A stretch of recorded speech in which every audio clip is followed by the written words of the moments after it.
devotions, right? Are we doing devotions wrong? Shouldn't it be wholly devoted to you all throughout the day?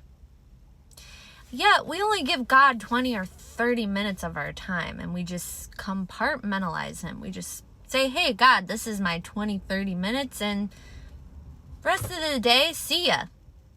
Now, please, don't hear what I'm not saying. I'm not saying don't do your devotions. That's not what I'm saying.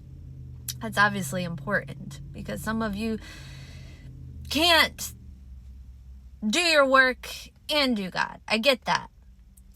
What I'm saying is, what about when you do the laundry? What about when you're driving? What about when you're working out? Why do we not involve God in everything? I mean, he'll stop anything for us to listen to us. Yet we're like, I'm too busy for you. I've got to go do my laundry. I've got to go do this. I got to go do that. Why can't we just bring God into every part of the day? Wholly devoted. Not just 20, 30 minutes. Like, it's like, okay, yeah, breakfast, I would say, is one of the most important meals of the day. Whatever, some people may disagree. But yeah, if we miss that breakfast, I get it. We're hungry the rest of the day for God, right? He's our daily bread. But what if we're constantly being filled, constantly eating of the bread of Jesus? What if we ask God to come into driving along a long drive or working out? Like, how much more full could we be? I'm just going to test you. I'm going to ask you to, next time you're at work and you're like, I'm too distracted, take a moment and just ask God to come to work with you. Ask God to go on a run with you. Ask God to do the laundry with you, to go grocery shopping, to get some gas, whatever it is that you do that you think it's like, this is just not important. Bring God into it. Ask him, hey, when I go grocery shopping, you look at all the fruit and some fruit is bad and say, hey, God, which fruit is good? Just ask him questions about things you think he's not interested in. He's interested. He's interested in the smallest detail of your life. You want to know why? Because all the hairs on your head are numbered. Why does he care? Why does he care? Because he cares about the details. Why would the Bible say, hey, all the numbers, all the hair on your head are numbered? Why would it say that? It's trying to get us to let us know, like, hey, we don't think that's important, but to God it is, because we're his child. Think about it. You have a baby or like an animal. I mean, you love that baby or animal so much. You care about the details. You want to get the best food for the dog. You want to get the best food for the baby.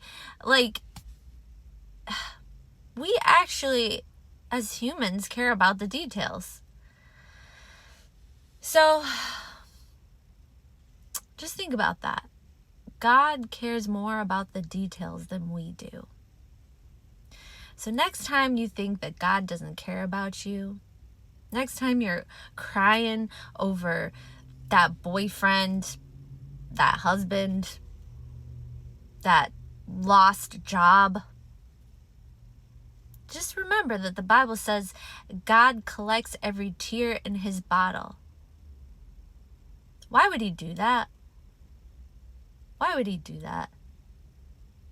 Because he cares about the smallest thing. So, are you going to care about the smallest thing for God? Next time he asks you to pray for somebody and you think it's an inconvenience, Think about how many times you inconvenience God. Like, can we just be more present with his presence? Like, can we just care more about him in the way that we're just more aware of him? So I just want you to just think about him always being there. Next time you can't even think about him after your 30 minutes. Just be like, well, I know he's here. If that's as far as you can go, that's more than a lot of people. So I'm here to tell you that God cares about the details.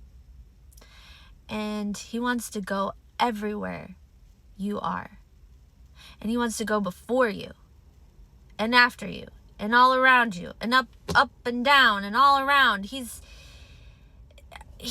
so beyond our mind. It's like we're thinking like humans, and he's above that. So stay blessed. Next time you think God doesn't care, he loves you more than you know.